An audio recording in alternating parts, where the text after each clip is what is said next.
don't know anything banner about. You don't? You're all bannered out? Yeah. Since I whipped your ass on the old Q&A about why elk are so much better than mules. We should talk about that for a second, Trail. Cody, what's your opinion? Let me start real quick. Okay. Get the backstory. Are we filming or are we? We're here. Yeah, we're filming. We're live. We're hot. We're hot mic'd. Okay. Yep. So we're back again with the Big Hunt Guys podcast. We got Brady Miller, we got Cody Nelson, and then we got myself, Trail, Kreitzer. Kreitzer. You almost forgot your own name. I was going to say. How the hell do you say that? Kreitzer, yeah. Kreitzer. We're going to talk some optics. We're going to talk mule deer, elk. We're going to talk some late season hunting. We're going to talk spotting scopes, the little guys. Some binos, probably. Definitely binos. I got bino questions love for me you. some binos. Before we jump in, we're going to hit you with a promo. So we have a current promotion going on. You can use the promo podcast 50. And we have a promo. It's the 50-50-50 promotion. 50 bucks. You get 50 states when you sign up for GOHUNT Maps. We're going to give you 50 points to the GOHUNT Gear Shop. That's $50 back to the gear shop. So 50-50-50. Use the promo code podcast 50. Pretty basic. Yep. So sign up for Explorer podcast 50 promo code 50-50-50.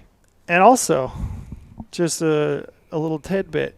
If you sign up, you're a member, GOHUNT Explorer, you have maps, you get points back on your purchases in the gear shop. You're part of that rewards program, so you build points on any purchases you make in the gear shop. You can build up those points, and you can buy yourself a new set of, Vortex. I had a guy the other day that had, and this is no joke, he had like 5,000 points. Oh, we love that guy. He's been collecting points. Yeah. It's and he went nuts over the last 7-8 months. Mm-hmm. And he's just got a ton of points now. And he called me and was trying to set up for hey, this is what I want to do. This is what I'm like. Okay, no problem. Just let me know when you're ready. Yep. And he was going to pull the trigger. So I can't remember who mentioned it the other day, but it's almost like a savings account.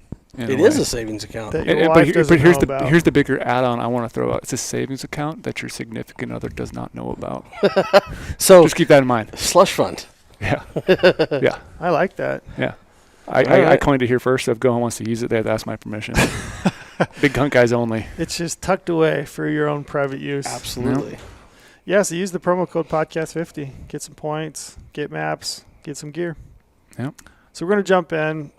We were just having a little conversation. I've been ribbing Brady all day, and I'd like. It's a given. I was going to say, on what subject was this about today? I poked some fun at him being a fan of Harry Potter earlier, about him, dressing up like, Harry Potter and going to conventions and stuff. I mean, it's Harry Potter. It's fall. Harry Potter's a great movie to watch. Yeah, but really enjoy it. How do you the new Lord of the Rings is out. How do you justify May, Brady, when you're dressed up? You have the House of Dragon. I mean, I love Game of Thrones. Have your wand. Yeah, where's your wand? Your glasses. Yeah. All right. Get one. Anyway, I've been giving him a hard time all day, and I keep making jabs at him about deer, mule deer versus elk, because we know Brady loves mule deer. So what do you think, Cody? Mule deer, elk? But why do we have to decide? Because you got to pick one. Let's say the world's going to end, and you have to decide right or wrong answer. You got to pick a team. There's way more meat on an elk. That's all I'm saying. If you want to use that scenario, I don't know. I mean, you can't throw coos deer in there either. But look, growing up being a coos deer hunter and having that be a passion, I understand. I enjoy hunting elk as much as anybody. I have been on exactly 2 mule deer hunts in my life. Well, I'm sorry. I take this back. 3 or 4 mule deer hunts in my life. I was fortunate enough to draw a strip tag in one of the best places in the world to hunt. I enjoyed it immensely. It was tough. It was everything thrown at you: rain, snow, mud, people. The vastness. We were 93 miles. My camp was 93 miles from anything. But there's, for me, there's something that when I look at elk, and this is growing up in Arizona. Mm-hmm. I'm not going to say they're better, but But he is. There's just something about That's pretty much looking what at he's saying. giant bull and watching them rut, or they're just and to watch those things move so effortlessly through big country. I think it's pretty amazing. It's majestic, isn't it? Yeah. Yep. And this is in no way, shape, or form a knock on all the mule deer guys. I feel like my soul just left my body. But why? but you shouldn't. Do you know what Brady calls elk? Swamp donkeys, or I don't know. He calls them mountain carp. That's just mean. That's just you look how they rut. How do they rut? Very similar to what a carp spawns. Okay. They just all corral the females together. All the males are just going back and forth. You never know what's going on. It's Noisy frat party. It's a mixer. It's a mixer. It's a good time. Yeah, I mean, I don't know. There's something. Well, I mean, my deal is if I could hunt coos deer, and then that would be my like rifle. Give me elk with a bow in the rut, and the rest of the time I'd be hunting quail. I got all my worries in life are taken care of right there. You really are from Arizona, as it turns out. Coos deer, quail. 3 different kinds of and elk. 3 different kinds. Yeah, I could do that all. That's my thing. What about you, Trail? What? Elk all the way. Wow. Is that the question? It's pretty like that. I mean, I love mule deer hunting. Don't get me wrong. I do, but I love elk. Yeah. Elk with a bow, man. It's tough to beat. It's just the dynamic of them rutting and screaming, and such a big animal. Bigger antlers, a lot of meat, tastes better. Just because you're not as good of a shot, that's why you need a bigger target. Turns out I'm actually a pretty piss poor shot with a rifle.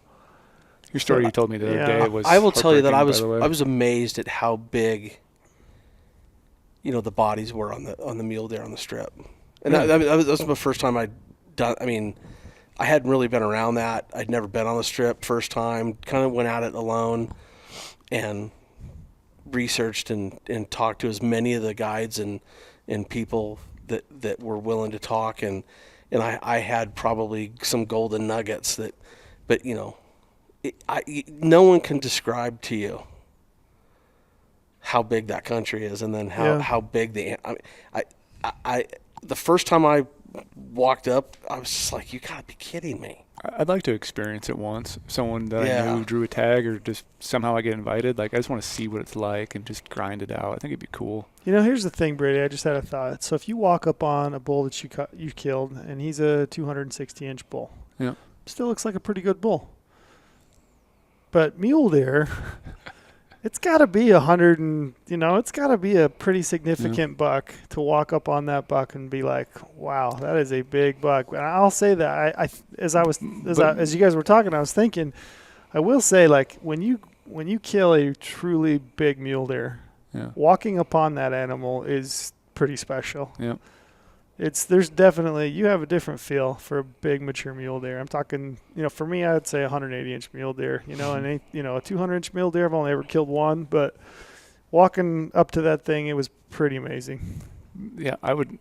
Yeah. I mean, the one thing I think about a lot is, obviously it's because of social media, but when you kill an elk, no matter what type of elk it is, a spike, a raghorn, a medium-sized bull, big bull, everyone is always super jacked and very supportive, like, huge congrats, love it. I've never seen anyone razz someone for shooting a spike. Never. A spike elk? Spike elk. No. But you shoot a small mule deer, that's true. You're going to get picked apart. Yeah, that's true. You literally shoot a yearling buck, because nobody likes that. They call us a yearling. They hate on you, but people love the spike hunts, and they love going out there.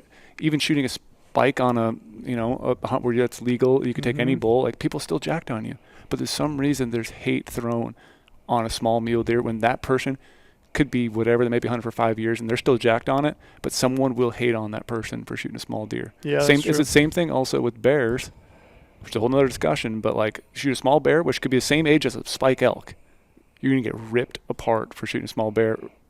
But elk is always the greatest thing ever. Super cool. And it's cool to shoot cows. It is cool to shoot cows. I'll give you that one. I love shooting cows too, but like a doe mule deer, you'll get probably made fun of for shooting a doe mule deer. You know what else is like? If I have a cow elk tag, I shoot a calf usually, and I do it on purpose. Explain. I mean, if you shoot a calf elk in December, Oh, January, which is a lot of time when those hunts take place, especially in Utah, you get a late January, cow tag. Yeah. I mean, a calf elk is as big as a mule deer at that point, and But they eat really, really well, yes. and it's less to carry off the hill. So I'll often shoot a calf elk, and I've never been given any shit over that. Nobody cares if I shoot a calf elk. Here's the thing too. So I killed a bull last year in New Mexico. Mm-hmm. Not a big bull, just a bull. Loved it. That was an awesome time. I've been eating a lot of my elk lately, and then I switch back and forth because I have a lot of meat in my freezer. Being a single dude, so I'm just like go back and forth between eating elk, eating mule deer. I honestly will tell you, my mule deer tastes way better than an elk. Here's why. He's so serious about He's I'm He's getting in fired the up. zone. Hey, look, I'm taking notes over here. I'm just listening. He's in the zone. He's on it. So, okay, I eat that burger is great. It's just ground elk meat. It tastes too sweet to me. It almost tastes like, some sort of really like good beef, which is fine, but it's almost too sweet to me. I feel like it's like, I don't know. There's nothing added to it, but it doesn't feel whole and from the mountains like a mule deer does. The mule deer just just makes me feel like I'm living in a cabin in the middle of nowhere. He wants the ruddy. He wants it ruddy up. Yeah, ruddy up. Honestly, I will sage tell you all the seasoning. time. Mule deer tastes better than me and an elk. I'm not even trying to say that because I love mule deer. Maybe I am a little biased and whatever, but like a little. Yeah, A lot biased. a lot. But no joke, I have that elk burger and I'll make tacos in it, and then next week I'll take out 2 pounds of mule deer and make tacos out of it. And I'm like, damn, We'll do these freaking mule deer tacos are way better than I had the elk tacos. We'll do a out of. poll. We'll get Emily to but- throw this out on Instagram. We'll do a vote. Somehow, I feel a cook-off coming here, and I like that idea. That's a good idea. And also keep in mind, almost all my deer are late season deer rutted up. So I've had early season deer, killed a couple, early deer and velvet and whatever. And I still don't think there's a taste difference between them all across the board. And I've killed deer in sagebrush. I've killed deer in PJs. I've killed deer up in the alpine. Everywhere now. I like this idea. A little cook-off. I think each of you, That's a good idea. you take your best elk dish, Woof. mule deer dish. I'll You take a your calf best elk. Veal. Absolutely. Okay, so now we're off that subject. I'm going to go back to relaxing here. You and kind of just kicking acted weird back. when you said I shoot calves. Does that feel weird to you? I shoot a calf elk? How do you think people would feel about relax that? when you get off that subject a little bit. Honestly, no. Here's Doesn't how I bother look me. at this. Essentially, a cow elk hunt. You're taking more than one animal when you take a cow elk in late season. Is that what you're going to say? No, I'd say that's a possibility, but in my mind, I mean, the whole reason for a cow elk hunt is population management, and the whole goal is to remove a mouth from the landscape. Yep. So if I shoot a cow, if I shoot a calf, I'm removing an elk from the landscape, right? Mm-hmm. So for me, it always made sense, especially late, not early. I'm not talking early. I'm talking late season, December, January hunts, when those calves are big. They're born, June. Good sign. Killing the fattened calf. Good size, yeah. And they eat better, and they're so much easier to handle in your backpack. So, I don't know. I'm throwing that out there. I do like a calf elk. I'm the opposite. I've killed a lot of cow elk in late season hunts, and I love the biggest cow I can find. The lead cow, big mule head, long nose. Mainly because I just want to fill the freezer. Yeah. But again, here's why. Because I shoot mule deer all the time, and they are smaller than elk. Mm-hmm. So, I burn through a lot of mule deer meat, which one elk can last me for a long, long time. So I'm going to try to stack that full. Yep. And there's nothing better than freezing your butt off, hunting a late season cow in the snow. It is really, really fun. It's actually super fun. It is. I would say It's laid back. Late season cow elk. I mean, any cow elk will do. That's the best thing about it. You're not looking for a spike. You're not looking for the biggest bull you can find. You find a cow. It's legal. You take it, and I love those hunts. Mm-hmm. Yeah, I haven't drawn one for a while. I need to. Neither have I. Yeah, I've got the points. I need to cash them in and go elk hunting. So, well, we got that settled. Now that we got that settled. Thanks, Cody, for chiming in on that. I don't know when we're doing this, but cook off. I'll come up for it. I'd love to, prepare a dish. A little coos deer dish. Yeah, I need to get drawn. Dude, coos eats real good. God. Yeah, it does. Coos is tasty. There is a truth to that. So let's jump back a little bit, Cody. So I got you here. We're obviously going to talk about optics. Sure. love what we just discussed. Though I could keep going on that, but I want to relax now. My blood pressure's going back down. Yeah, bring it down a little. About ready to throw chew in. There you go. What? I said, there you go. Oh, okay. I thought you were handing me something there. I was like, that's your cell phone, Trev. Nope. You talked about the strip. Yeah. Can you run me through? Obviously, times are different. You had, it was back in the day. How long ago was that? Well, it's what, 15? Okay. So we want to run through optics. So for a hunt like that, what were you kind of running for optics? And maybe... At the time I had a 10. Well, I kind of... My main was a 10 42 EO range on my chest. Mm-hmm. 15s came out quite often. Spotting scope at the time was a STX 95. Okay. And then I was using the Kowas quite a bit because that was, gotta think about it, that was pre-BTX. Those are the Highlanders you're talking about? Yeah, I used the Highlanders quite a bit. It just kind of depended where we were. Yeah, and that's a specialized hunt. That's why you have a lot 100%. Of optics. There was, and look, I kind of went on I picked an area. Probably hindsight being 2020, I maybe should have asked some other important questions and, like what deer were killed in the archery season as opposed to. Mm-hmm. So, and, I did. I had a lot of good help telling me, but I went to where I went because I wanted the chance of surprise, right? As anybody might want to do. But, I don't run trail cameras. And I wasn't running them at the time. I didn't have time to do that. And so, there was some advantages that people had, on the ground because they were familiar and and I think that's great. Mm-hmm. More power to you. I elected not to go guided and I could have. I had the choice and that all was really quite prearranged if I wanted to do it. Mm-hmm. I chose to go the other route, and me and a friend, Chuck Hoops from Chino Valley there, or Prescott Valley there, we decided to go alone. And, you get in that country and you think to yourself, you leave, St. George, and my campsite was 93 miles. Mm-hmm. That's crazy. That's a long ways, middle of nowhere. And by the way, when we started, it was just starting to spit rain, and by the time that we were at camp, there was 8 inches of snow on the ground. So that's a dream, isn't it? Yeah, out there, it was interesting, and my truck was muddy and dirty, and I broke a shock mount. There's a lot of stuff that happened on that hunt that was a little crazy, but everybody that was old school basically said the way that you're doing it, you got to cover as much ground as possible. So cover much ground with optics, or kind of moving around. Moving from truck to place to, and if you're driving by, going from one place to another, and you just happen to see something, that looks interesting, pull over and look because you don't know. Yeah. And there were certain areas that we were trying to hit, but I ended up killing my buck in a very somewhat famous area, and it's not all that crazy, and it's nothing secret, but how you hunt it is you got to be on the move. Yeah. Do you think the optics you use there are pretty specialized to like you want the biggest optics you can get, big binos, big country. There's places too that you can get into where you can't see from here to the wall. Mm-hmm. But in that instance, yeah, my optics were pretty tight and dialed in with what I needed.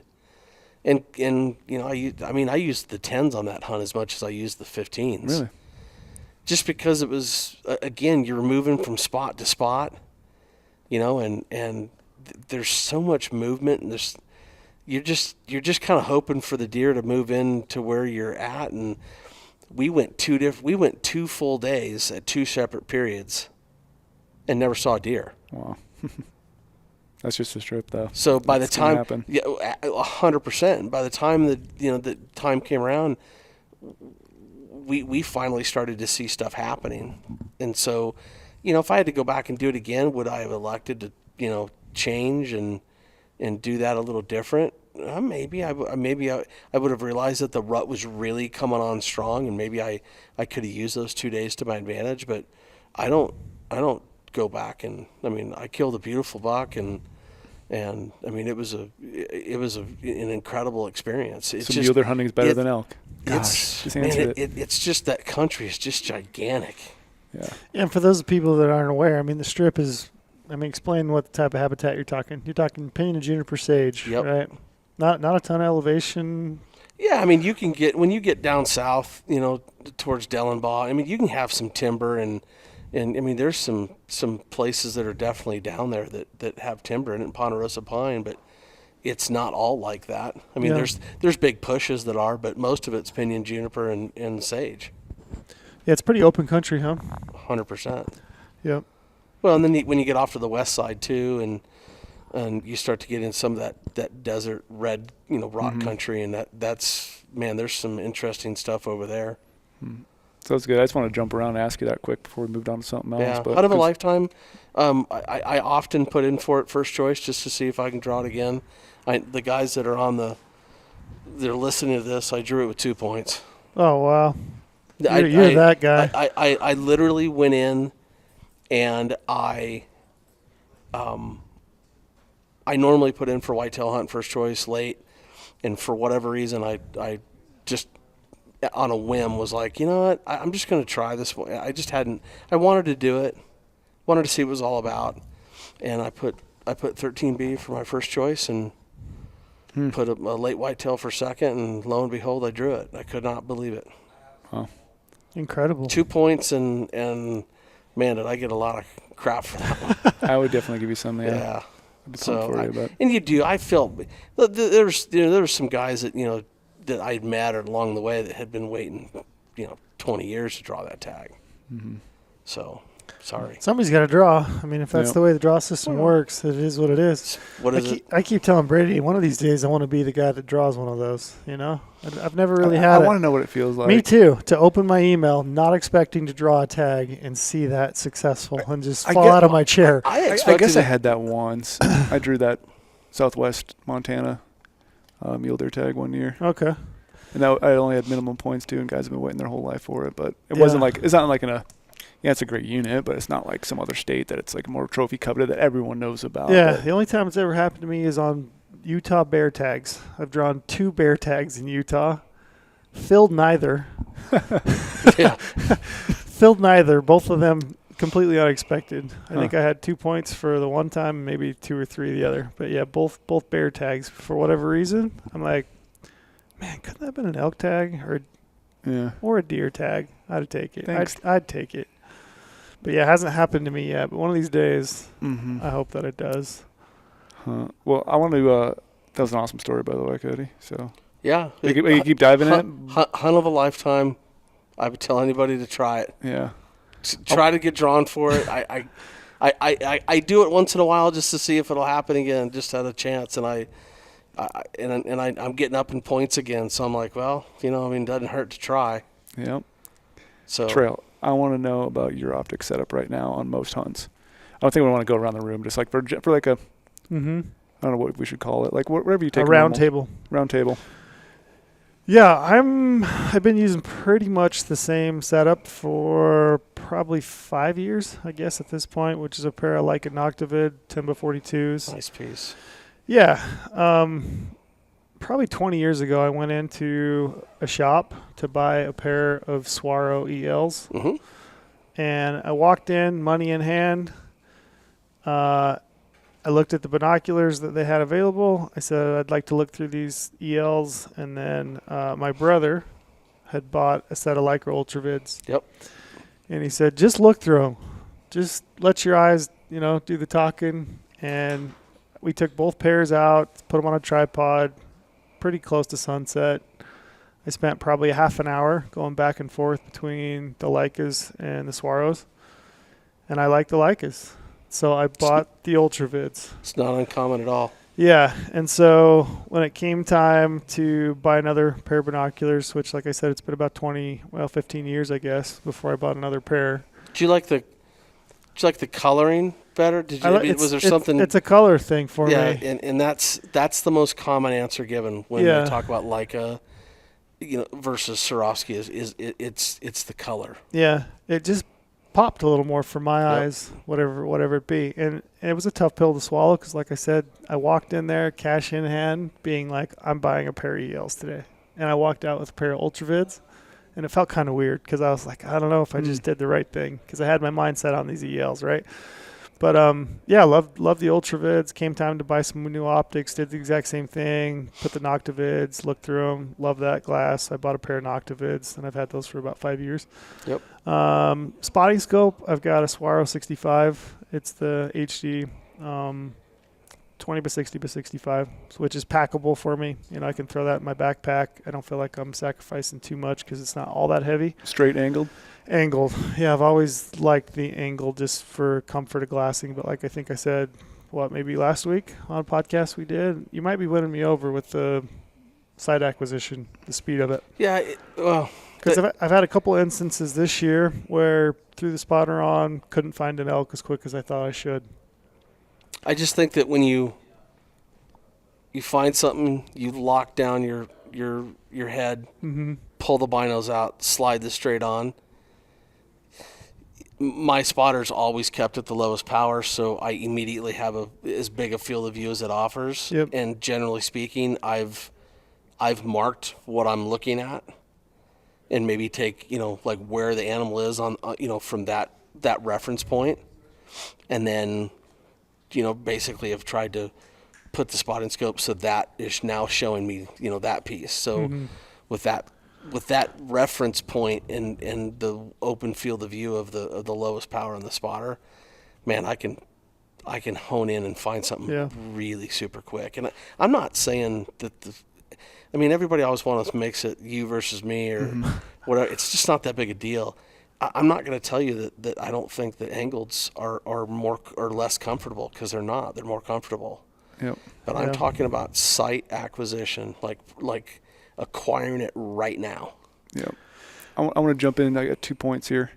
If you guys didn't know what Cody just said, that was a really good tip about every time you're done using your spotter, crank that thing back down to lower magnification, so the next time you throw it up on there, that side acquisition is going to be even faster. You should be doing that with your rifle scope when you're walking. Yep. You should be doing that with your spotter when you're about ready to do it. And then the second thing, I think it was, you mentioned that you listened to the last podcast we did. Trail's probably our number one podcast fan. He listens to every podcast. So we were talking about that side acquisition thing, and I remember we went deep onto it for a little while. So thank you, Trail, for listening to the Big Hunt Guys podcast. You bet. I do listen. I listen in, try to pick up tidbits.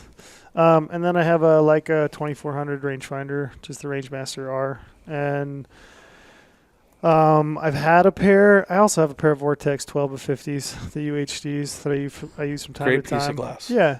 And then I've had a pair of Swarovski SLC 15s, 15-56s. And I love those. But I also wanted to go to Alaska on a moose hunt. I was remembering that. Yeah, so I sold those to buy a plane ticket. That's probably the one. Hey, that's a lifetime deal right there, right? Yeah. Correct me if I'm wrong. It is. It was. And it was a to anybody out there listening, if you're going to sell 15s and you're going to do it to go moose hunting, I get it. That might be the only reason I would do that. But looking back on it, I wished I had those 15s because I loved those SLC 15s. But maybe I'll see an Ultravid HD 15 sometime, Leica, if you're out there listening to the Big Hunt Guys podcast. Yeah. Swaro, maybe we'll see a 15 and a pure. I am always asking for things like that. Okay. Just so you know. But that's probably it. And then as far as I think this is probably the first year in 5 years I've really been excited about something new in optics as far as binos and spotters. That really has piqued my interest, that has me saving my money.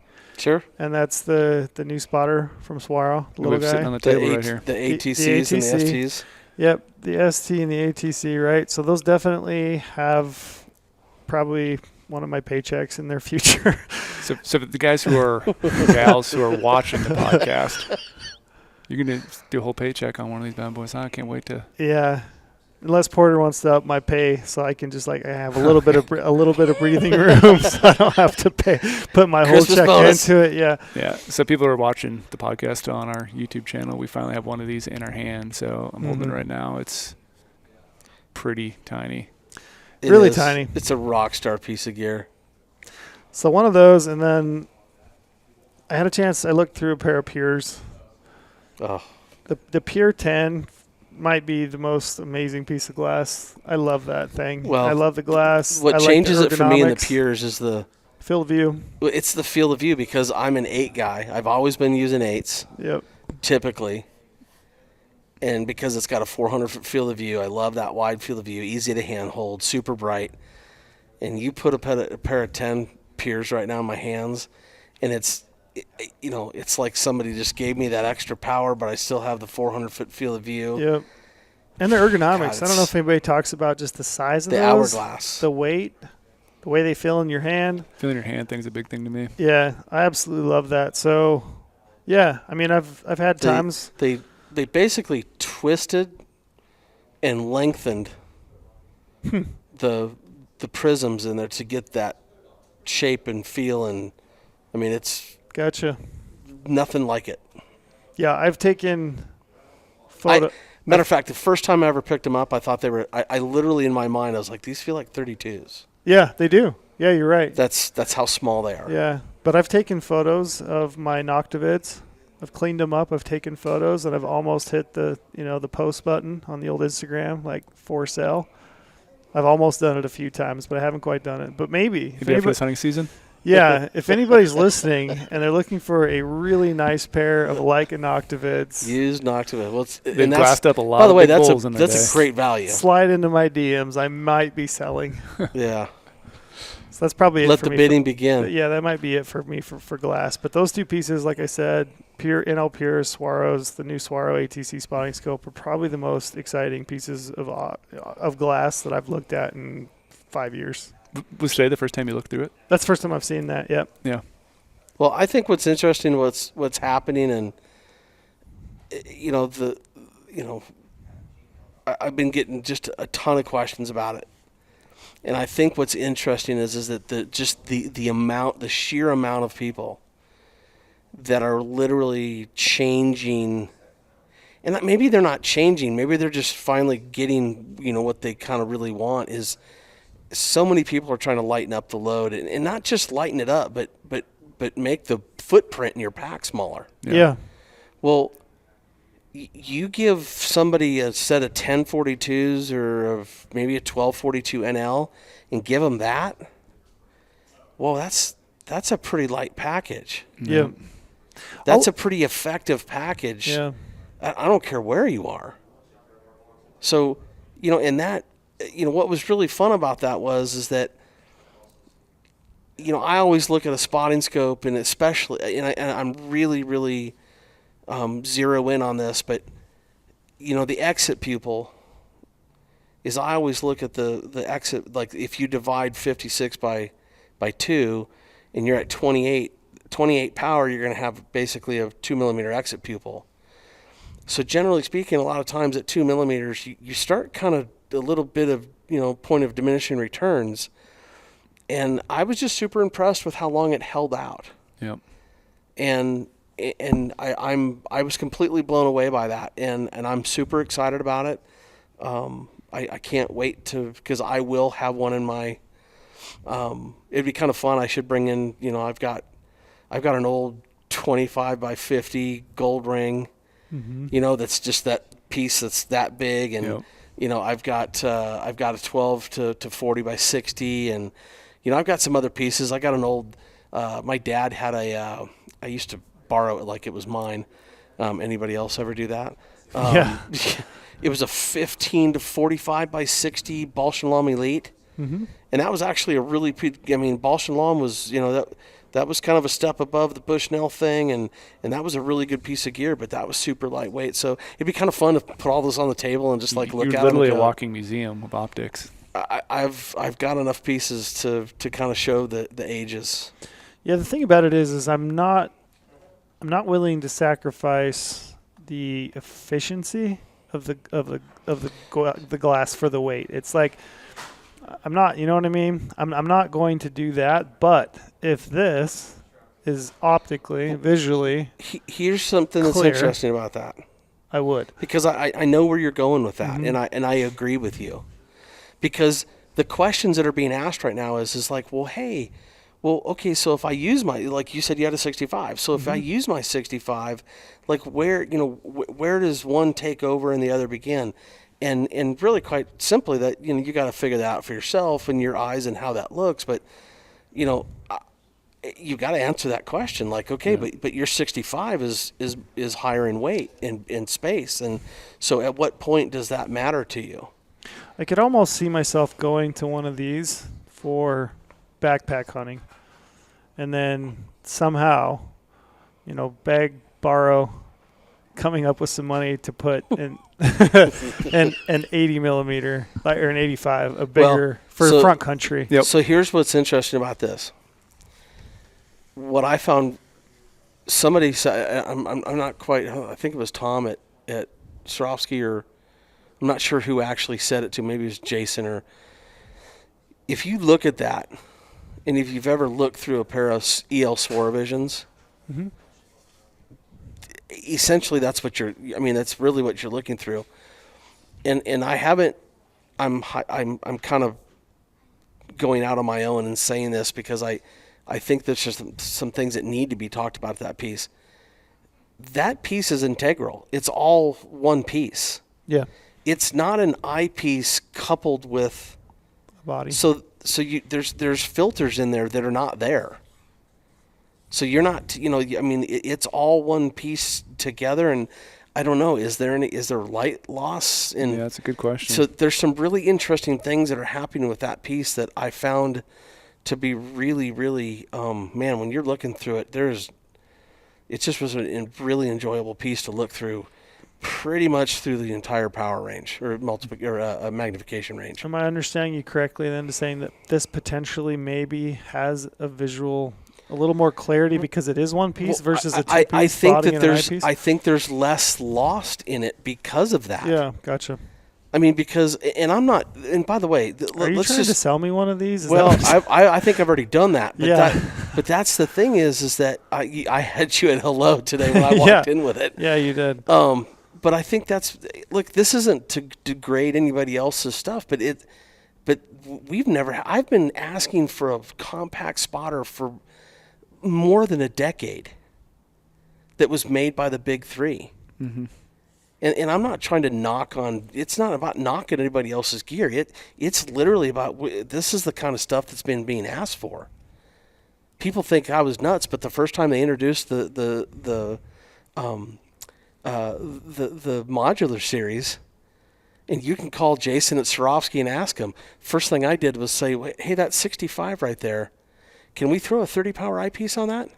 And he looked at me like, don't you want to look at all the other? No, I was like, I got so many people that ask about compact spotters, and they want the optics. Well, you're looking at, everything on that table is worthwhile. Yeah, we're going to switch gears and not talk about everyone else's stuff while we're on the same subject, and just talk about some of these three right here, because we have all these three compact spotters. Well, are we going to hear your? Yeah, we'll jump back to it. Okay, We're at a good just point. Making sure. We're at a good point right now. We can keep rolling with these because you're bringing up a lot of really good points. I don't want to jump around too much. We're already in depth on here. And so we've been talking about the Swarovski ATC 1740 to 56 for a little bit. I'm going to drop a weight on that one because I actually weighed it a little bit earlier. Everything on there, not including an Arca Swiss because we don't have an Arca Swiss on there, but eye cups and front cup, 2 pounds, 4.6 ounces. Oh. Pretty lightweight package. Yeah. Yeah. Man, when I first picked it up, I didn't have the specs. I was just kind of surprised that it was, it is that heavy, but I don't think that's that heavy. No. And then comparably too. So we have, what's this bad boy here, Cody? People listening again. That is the Kowa. That's the Promenor 553. And for people that don't know, I think we've talked about a little bit of this on the deals. 553, the odd number is angled. 554, even number is straight. Okay. So this is another one of the very compact spotters, and I weighed this one a little bit ago. 1 pound, 13 ounces. Yep. That's again with eye cups on it. So one thing to note about both of these is that Trail with the STC or ATC in his hands, the focus wheel is like Swarovski like in the fact that they use one giant wheel, and the gearing they use is what they feel is good. The thing I do like, honestly, about any spotter, when you have a micro macro or a fine and coarse, however you want to word that, it is nice to have that micro and get really down in there and get focused tight. And you feel like that makes a big deal when you're glassing maybe close and far? I think far. I think it makes a bigger deal when you're the longer you are from something, but I think that's always important, but anything you can do to help that. And this is a 15 to 45. Correct. The Kowa 553. Yeah. So, what was the weight on the razor? Oh, the We have talked Vortex? about it, yeah. Oh, yeah. So because that's a 50 mil, and then it's 50 mil for the Vortex, 55 for the Kowa, and then you got 56 millimeters for the. So and you got 11 to 33 for the Vortex for Razor the HD. Razor Vortex Razor HD, and then you've got 17 to 40 on the ATC, and then 15 to 45. And the Vortex one here, the Razor that I hold in my hand, is 1 pound, 9.7 ounces. So it's actually of the three here. It's the light. It's the lightest. It's I guess that makes sense. It's the smallest, objective lens and a little less. One thing you'll note, this Swaro has the largest eyepiece. The aperture's Aperture's small. Is larger. Yeah, it's so for everybody that's wondering, or that aperture or that eyepiece is the exact same eyepiece that is on the ATX or STX, meaning that if you have pieces, and I don't care what digiscoping deal you're using, or it fits the exact same thing. It's good to know. So, whether it's a phone scope or mag view or, all of them, work, hand in hand. If you have one for an ATX STX, it works for the ATC STC. I just like the size of it. It feels like it's so much brighter. Well, I've often said this about the ATX STX. In my opinion, I think it's one of the most forgiving eyepieces to look through. And when I say that, I mean that by I feel like I have a little bit of a window there of being perfectly in line with it, to where I think it's forgiving that, if my eye has a little bit of a shake, or, if I'm trying to get real close to it, and I've always felt that was a very forgiving eyepiece. I think there's something to be said there too, because I would fully agree. Like, it feels comfortable when you put it to your face. Yep. You don't have to worry, like you're saying. It's like Right. almost like self-aligns naturally, or the way it's Yeah, shaped. and Maybe your it- eye is going in there a bit differently, but like, Other eyepieces do good too, but I just think that one is the most forgiving when it comes to eye alignment, if you use that term. yeah. So 3 pretty awesome options for someone who's looking to go deep in the backcountry. Yeah, and I think it's, what people need to make that decision for themselves is, what their pocketbook allows them to do. I mean, flat out, I will tell you right now, you take, the Vortex, and, that far superior than so many other things that I've tried in my life. And then, and then the Kowa came along, a few years back. And I mean, that has stood the test of time, because before that, I was looking into Minox, and they had an 11 to 33, and I mean, there's been a few of them over the years that, like the Nikon Edge, ED50, or I'm sorry, Nikon Edge, ED50. That was always regarded as a pretty good spotting scope. So we've continued to kind of put them out there, and I mean, now we're getting to, we've got a good solid representations of what a good compact spotter should be. And there's definitely use cases for it. I mean, I've never seen Trail so excited before. Like, Not to knock you, Trail, but you Hey, were now. excited. Yeah. Like a giddy almost schoolgirl. giddy. It's like I Yeah. said. Yeah, I was on an elk hunt when I saw this come out. You know, it was slow midday. I had a little bit of service, top of the peak where I was at. Pulled that up. As and a I matter of thought- fact, I do believe he slacked me when he was. I did he that day. did I slack me on that deal. Yeah. Hey, like What- what are what- these? yeah, what like, are these what's running? my cost? Yeah. What's MSRP on these bad boys? I should start saving now. No, every once in a while there's a piece of gear that comes out that just really fits with your style of hunting, and for me, I think this is it. It's right up my alley. I mean, the size of it, the magnification, you know, the clarity, weight. I mean, this thing is just, I love it. Question. Yep. I know you got an answer, so. Maybe I'll bullshit you if I don't. Okay, good. Okay, good. So would you, do you normally take a spotter elk hunting? Yeah, I actually do. Would you, I was hoping you were going to say not a lot, but. Well, it depends on the hunt, right? So if it's like an OTC tag in Colorado and I'm not too hung up on trophy potential, Yeah. and I'm just out hunting There you elk with go. my That's bow good. and they're bugling, I probably won't throw one in. Mhm. But you know, this year I draw a tag in Utah. You know, I burn my points on it. I'm hunting for a certain age class of bull. I packed a spotter everywhere, and I used it all the time. I took a Yep. ton of digiscope footage through it. I use that spotter every single day. So yeah, I would say it's kind of sixes. And anytime I'm hunting late Right. season elk, if I'm hunting rifle elk hunting, I'm packing a spotter. So like on some of those other hunts, would you be more apt to maybe carry one now that you have a super lightweight package as you can still do some damage with glassing? Oh, if I had this, which I will eventually, I would pack that everywhere I go. I don't know if anybody's noticing, but there's an elephant in the room right now. And You need to check out he's- 47 he's- minutes and 50 seconds in to watch Porter creep across the podcast in the background. Porter, It's the you- most embarrassing thing he's ever Porter, done. you go- he's going been, home? He's been creeping for the last 30 yards back there. Oh gosh. Porter, it's only 5:30. What are you doing? It's only Hey, good to 5:30. see you, Hey. Porter. Growing it back. I love to see that, brother. How are you? Say hi, everybody. Fearless. See ya. We love you, brother. Yeah, I'll see you tomorrow. Man, that was Chris Porter himself. CP. Yeah, I would pack that everywhere. I would never leave without that thing Yeah. in my pack. I mean, it doesn't take up any space. 2 pounds, I can totally justify that because there will be use case scenarios where I wished I had a spotter. I mean, I went to that hunt in New Mexico for elk. It was a lot of thick stuff. We were roaming around chasing bugles, but there were probably 3 or 4 times during that hunt where we saw a bull across the canyon. I would have loved to have the ability to just pop on a spotter and take a look at it to see what it is. Yeah.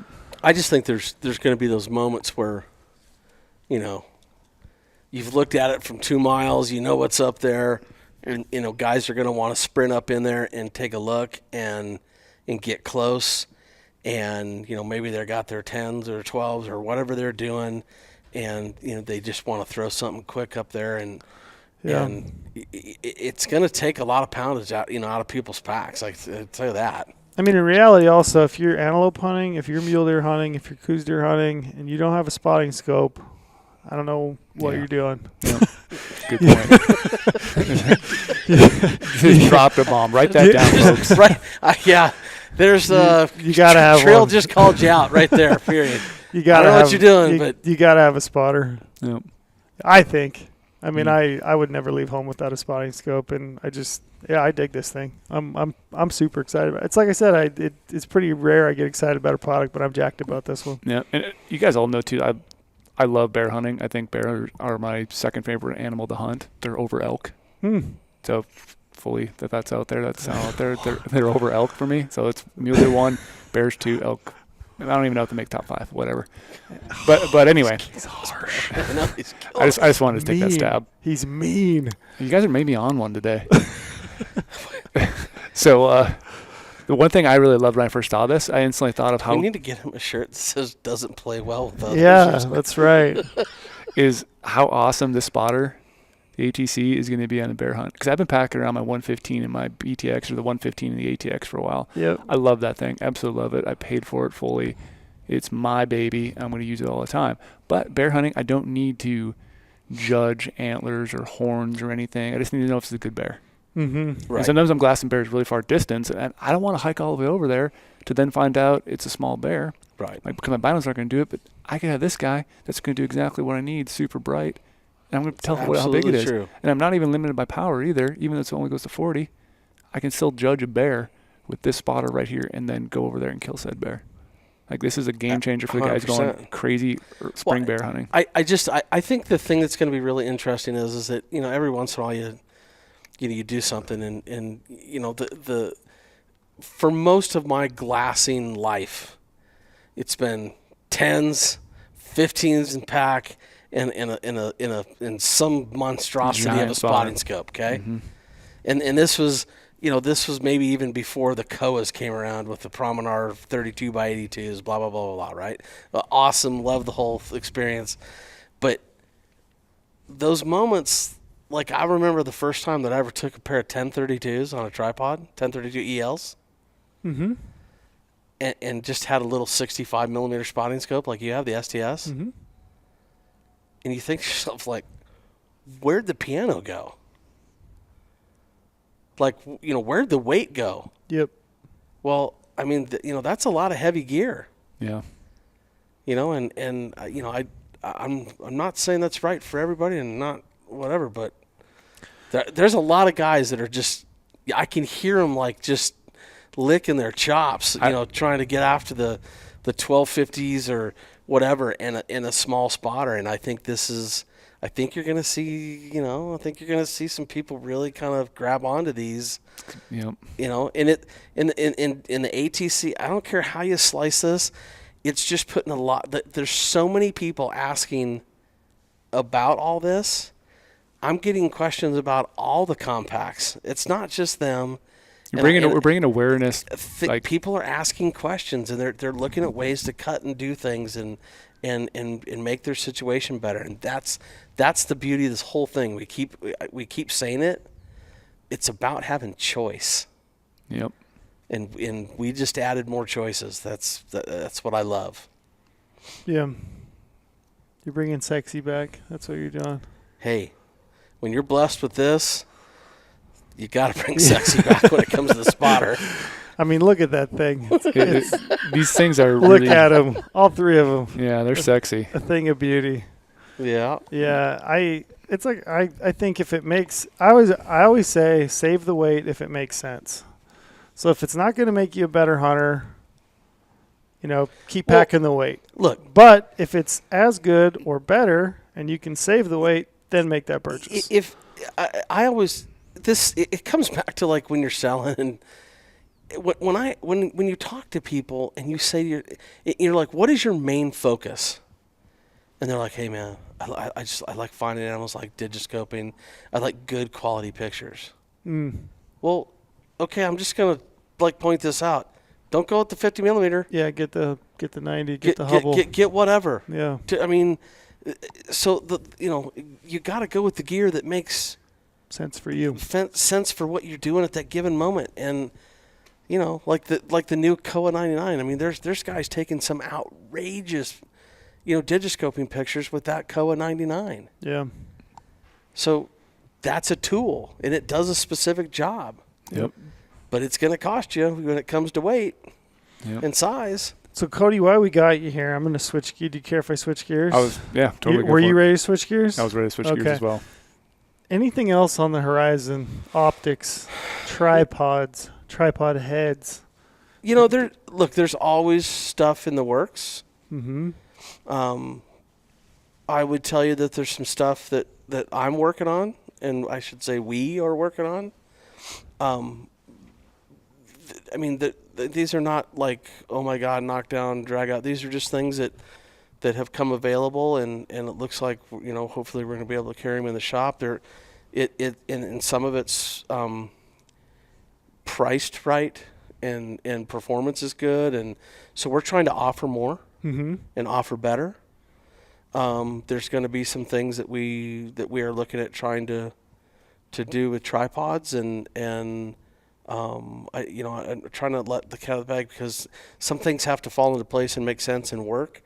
And we'll see what we can do with those. But as far as other manufacturers out there and what they're doing, I think the biggest area that is interesting right now and that is kind of open for the taking is rangefinders.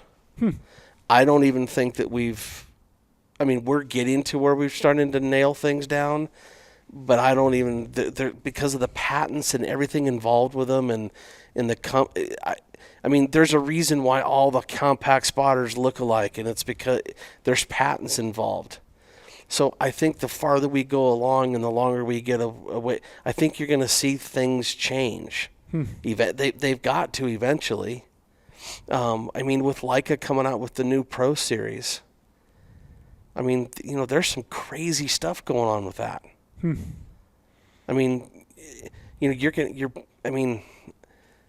You're basically taking a rangefinder and it's plotted on a map for you. Yeah. Wow. So, some guys would think, oh, that's great. Some guys, Yeah, too you much. could virtually, some guys think it's too much. Yeah. I've had guys express that to me when I brought it up, like, hey, you can do this, and here's some of the features you can do, and they're like, oh, wait a minute, is that even legal? I don't know. I think there's some, people got to answer some of those questions for themselves, but I think for you to be able to triangulate a shot, like, hey, if I get over that hillside over there, and that animal's there, and I'm here, like, okay, what does it take for me to get there, and what is that shot going to be when I get to that hill? I don't think that's a big deal. Because the animal can still move away anyway. Yeah, so It's not a guarantee. there's a lot of things that are coming that way. The technology, and we've gone down this hole with the trail cameras and for and against, and I don't know. I think people are going to have to make some decisions, and I don't know what some of the game and fish department's going to do with all this, and it's always interesting. But man, I'll tell you what I want. I love the fact that we have a choice, and I want as much technology as we can, and I'm kind of like I kind of like to regulate that myself, like. Yep. Well put. Quite frankly, I think it's crazy not to hunt without a rangefinder. Yeah, I also. But there are some people that think that Me also. that's cheating. Well, I don't think it's cheating. I think it's exact. If that deer's at 33 yards, I'm going to hit it at 33 yards. Yeah.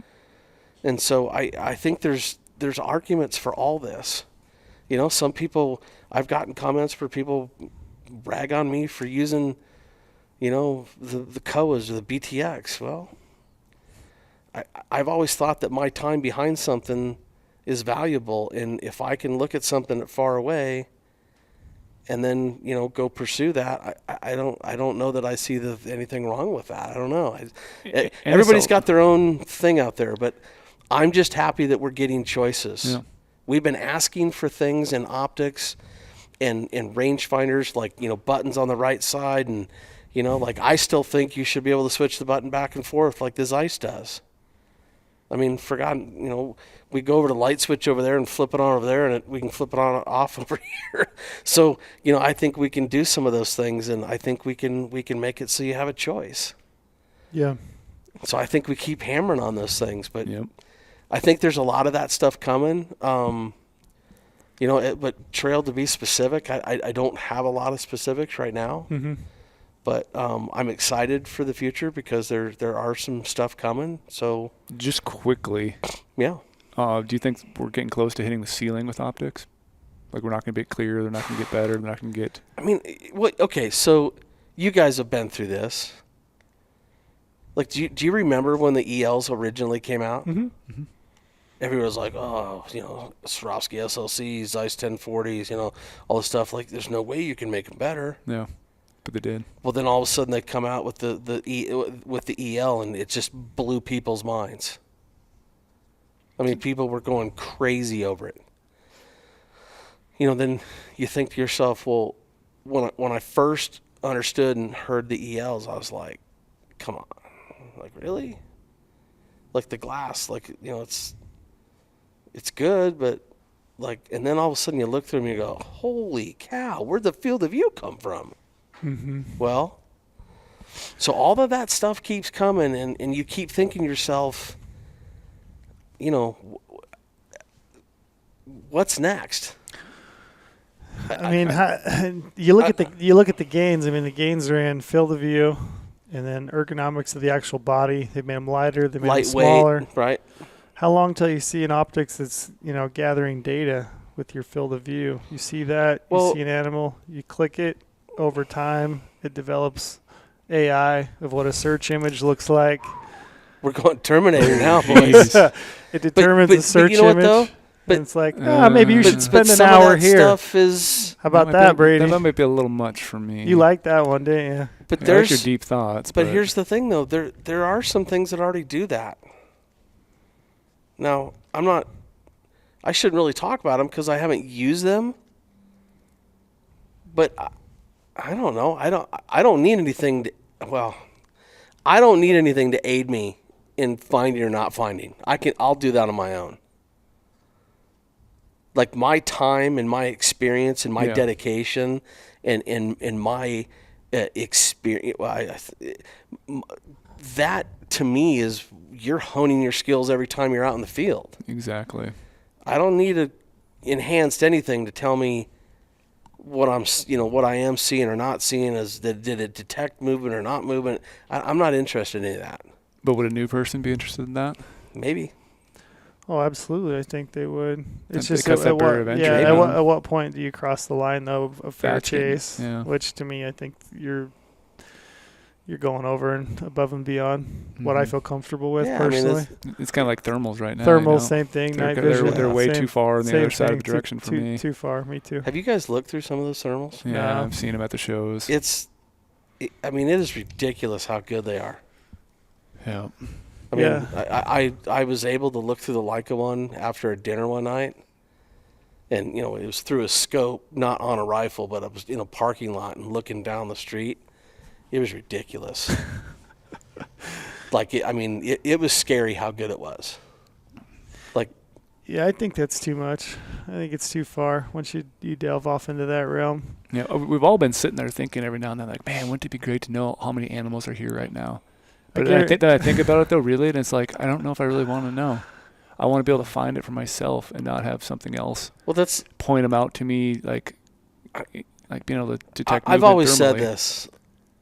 I enjoy the ambiguity. Yeah. And I'll take the best quality glass I can find. I don't know. I mean, can you make something? Okay, let me put it this way.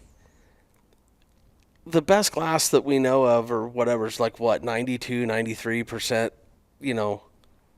a light transmission. I keep waiting for some planet to go by the Earth and some new dust falls down and we get new optics that are like way better. So the question is I don't know. Does 95? At what point does it so bright that it hurts your eye? I don't know. Yeah, someone's glassing and all of a sudden they burn their eyes. So I'm just saying it's interesting and I think there's coatings, and I think we keep learning about all this stuff. But you got to remember, like some of these companies have been at this, this optics thing for 100+ years. Yeah, pretty incredible. I mean, it's amazing. I think too, the further we get down, all the science and technology with even humans' eyes, like contacts and glasses and LASIK surgery and whatever else, I think that's only could potentially enhance what we know about other optic stuff like more glassing, because you can take that technology, how they do things there, how you can make a lens for someone who is colorblind, and that could work, and then you figure out other coatings there and you can apply them then to a binocular response. Yeah, I think there's some enhancements that can be done.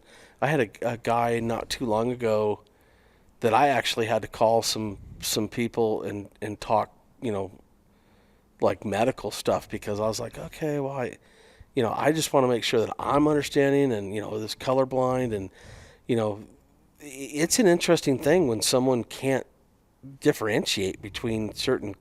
They're looking at like shades and not. That's what I always wonder, how great of a mule deer hunter I'd be if I could actually see colors really well, because I'm mostly colorblind. You are, and from birth or from. Degrade or I mean, I think about no, but I mean, from when you got hit in the head. But some people have that. Yeah. Like some people, I guess it's like I can sit in here right now and see colors everywhere. But like if you take one of those little color board tests, you can see the numbers. I'll fail them every single time. Contrast though, right? Yeah, I can see, but I can't see it as bright as some people can. Like blood on green grass. Can't see it at all. I just look for like wetness then. So I know I'm missing on other parts of life that I couldn't tell, but I can see like a red stoplight and a green stoplight. I can totally tell those two colors. I can see boot colors, but like there's just different shades that I can't see very well. And I wonder how much more, like even that's what I said, like the colorblind thing before, like what if something I could put in front of my lens that's not going to like impede my glassing ability, but might make me as a person who's slightly colorblind pick up on colors easier, because then I could pick up those shadows and different, like, oh, there's green and now there's a brown deer next to it. And I can see that easier. Right. In my mind, they start to look alike when they're out further. Well, it's a very interesting thing when people have some sort of debilitation or, some sort of something holding them back from seeing perfectly. Yeah. Because you try to put them in a piece of glass that enhances whatever they're up against. Mm-hmm. And, the biggest one I come in contact with all the time is glasses, right? So, and I try to give them, I'll just say it, like if you can give somebody a set of ELs that's got field flattener or anything with field flattener and really helps stretch that clarity out to the edges. I've had it once where literally told a guy, hey, look, come on down to the shop. Let me walk you through this.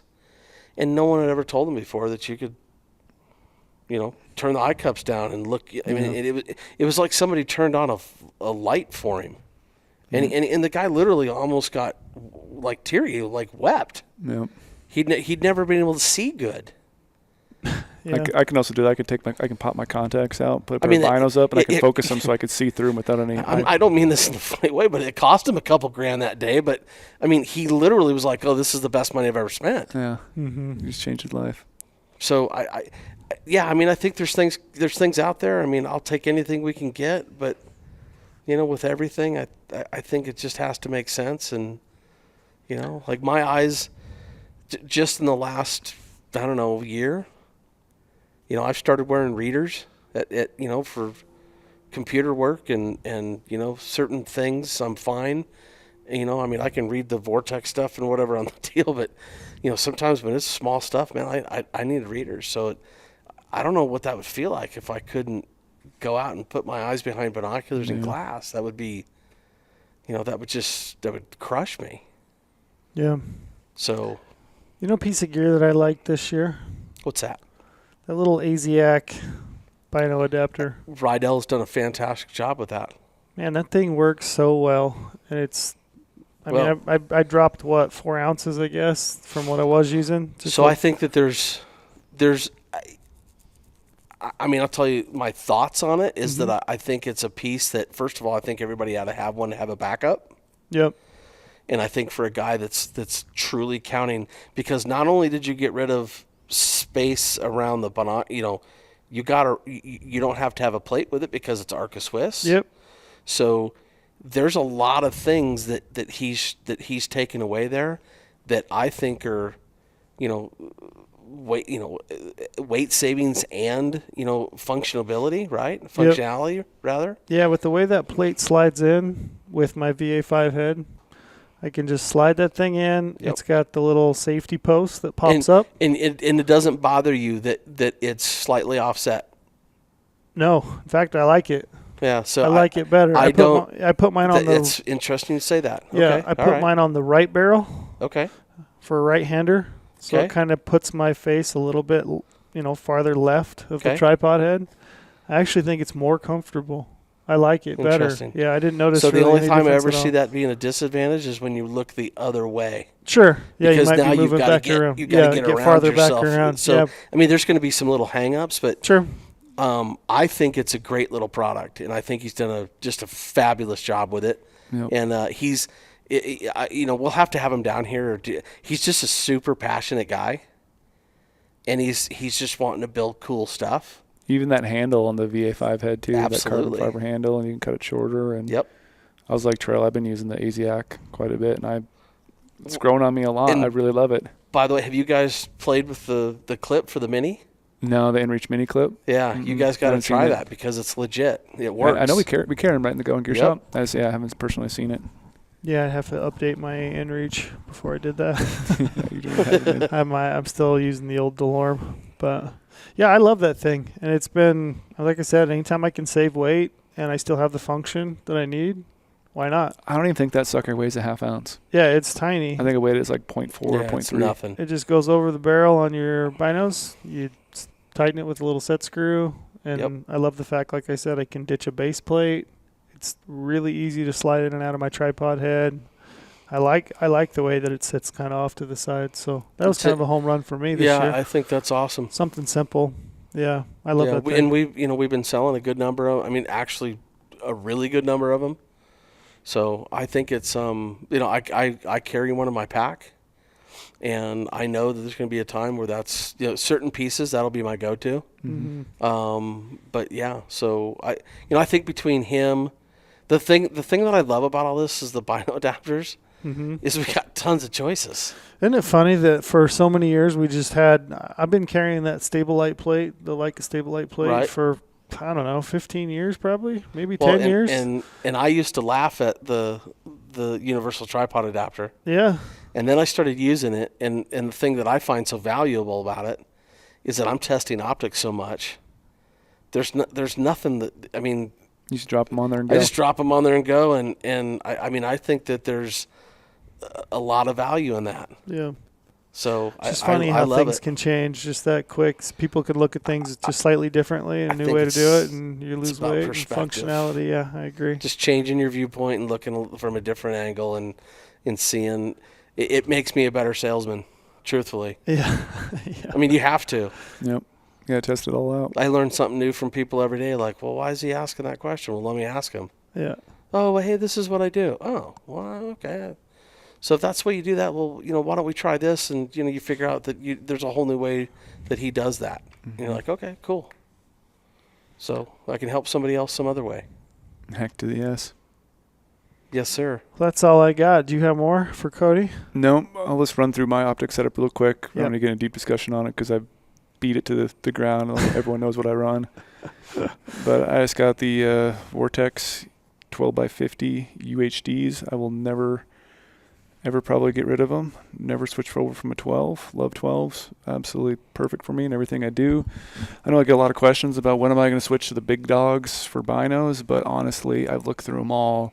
I put mine up to next to other ones, and I don't know what I'm gaining for what I got already, and I'm already able to find animals what I got, and I don't feel like I'm ever losing anything. So Mhm. that's money I'll spend in other places right now. But then I, did do a different purchase for spotting scope, and I feel like the Swaro 115 with either the BTX or the ATX is an absolute game changer, and that was worth every penny to me to switch I'll over never to that. forget when he called me. He's like, dude, I'm ready. this is like, no, it was after. He was like, The first time after. this is like nothing I've ever done. Like, this is awesome. Yeah. Gotcha. You, It was the hardest decision I ever had to make in my life because it's a fucking lot of money. Oops, I just swore on the podcast. well, I know we can swear. so yeah. everybody knows that's just how much money it was. It's a lot of It money. got Brady to- I try to That's avoid a- swearing on the podcast. I swear all I day have long. I but, have not done that yet. But yeah, it was a a big decision I had to make in life, and I was at a point in my life where I knew I wanted to make some changes in my optics and just be able to, not that competing's a thing I think about a lot, but maybe it's just out competing the animal, like try to find a little edge over him somehow. And yeah, maybe out competing some other hunters too, but like just do something different and try to utilize my time in the mountains as best I can. And I felt like that was the tool that was going to get the job done for me the most. So it's just a 2 optic setup, and then I got the SIG 8K rangefinder. I just love a handheld rangefinder. I will never, I say this right now, never, and I'll sign my name on it now, you'll never see me running a bino operated rangefinder. I always have to have a handheld by myself. I'm always, it's funny because the last elk I killed, I had a 8x42 EO range in my chest harness. In the small pocket in front of it, I had a 2400, a Leica 2400, CRF. And I just think when I'm bow hunting, for me, I like having a CRF or a compact rangefinder. Yep. And I think it's easier to hide and disguise. Less movement.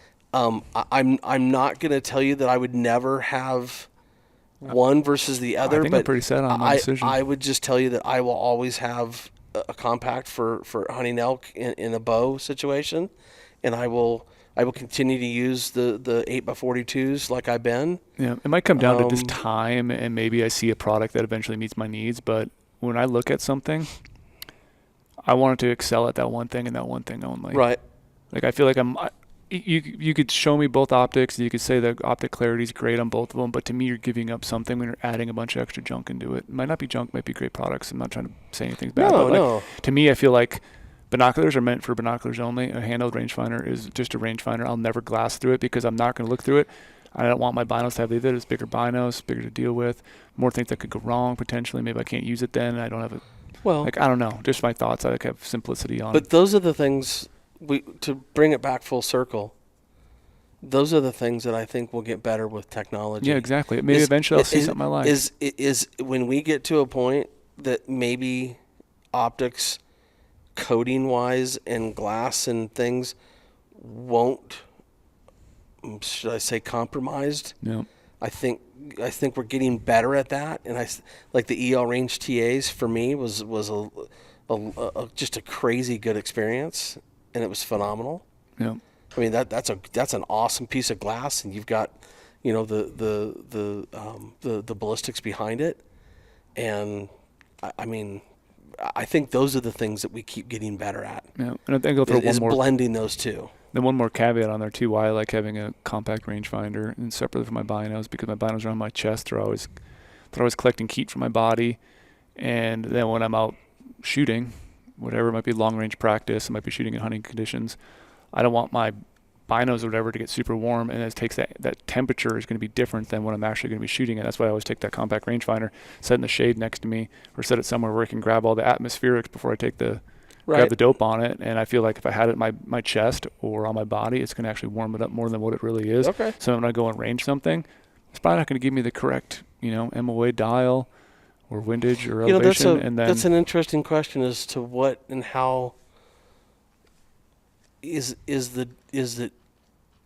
it receiving information, and what's the duration? Yeah, because I've done the test before on the SIG where I was ranging in the truck, heats up at 80 degrees or whatever, took a range, remembered what that range was, went and stood outside. And these are like late November hunting, running mule deer, so it's really cold out. Sat that right next to the truck, same exact range, waited for that rangefinder to get cool for the ambient temperature, 2 different yardages. 2 different dials. Yeah, it's very slight differences. Yeah. But it's enough at a distance. If I have a buck of a lifetime out there, but again, that's my one shot. I want to make the best shot I can. Those are the things we keep getting better at. Yep. And again, it comes down to choices, and we have choices. And you guys could have a pair of binos. You love it. You don't want to buy once, and you want to package together. That's going to be a great option for you. Totally would be a great option. And I'm just different, I guess. But that's the way my mind works. It makes sense. One of these days we should do a full rangefinder podcast. Yeah, we really never talk about rangefinders that much. Yeah, because there's so many kind of unknowns. There's so many new options. We have the new Revic rangefinder. Yeah. There's so many different rangefinders right now. It's staggering. Yeah, and they all do some really unique, cool things. So it would probably be a good one for future podcasts to really dive down a hole with rangefinders and accuracy and how each one works. Exactly. You got 2 hunts coming up? I got 2 back-to-backers. Maybe December. Yeah, December or November, mid-November, something like that. Yeah. We'll do it again. Yeah, and it's a great time too. We could actually maybe take some out in the field here too and do some testing on it, because we all have a rangefinder. Yep. And we could just have our personals out there and talk about why we like them all. And I love that idea. Yeah, it'd be good. But thanks for stopping in, Cody. I'm here for a couple days, and we're gonna have some fun. And it's always good to catch up. I haven't seen you in a while, so it's good to see you. Seriously, we should plan this a little more. We should plan our days. We're in town. I think so. Yeah, that'd be good. But yeah, anything else, Brady, for you?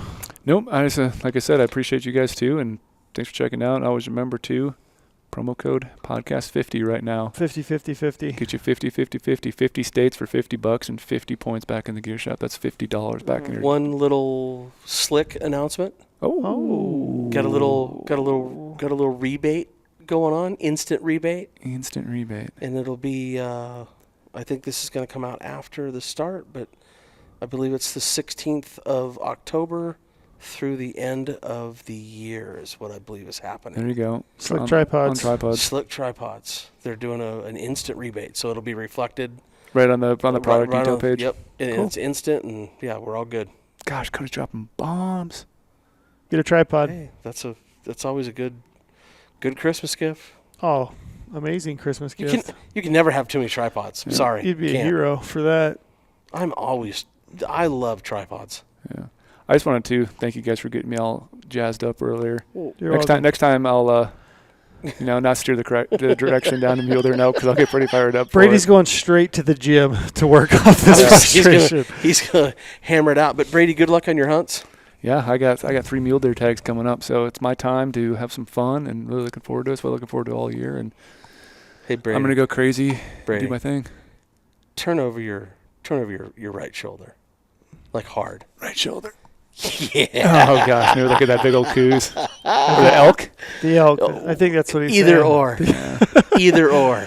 Yeah, maybe someday, Cody. I'll burn all my max points that are Did we? close to max. Oh, we got some mule deer over here too. We're good. Yeah. Well, good Man, deal. I love doing this this is great doing this Yeah, in welcome the, to in the updated showroom too. in the It's like- showroom. it's- This is fantastic. it's getting Paul's better and better all the crushing time. it in here. Yep. Paul's been dealing with a few people while been on the podcast. He just doesn't stop. Yeah. Yeah. Looks good. Well, until next time. Thank you Thanks guys. for that. Peace.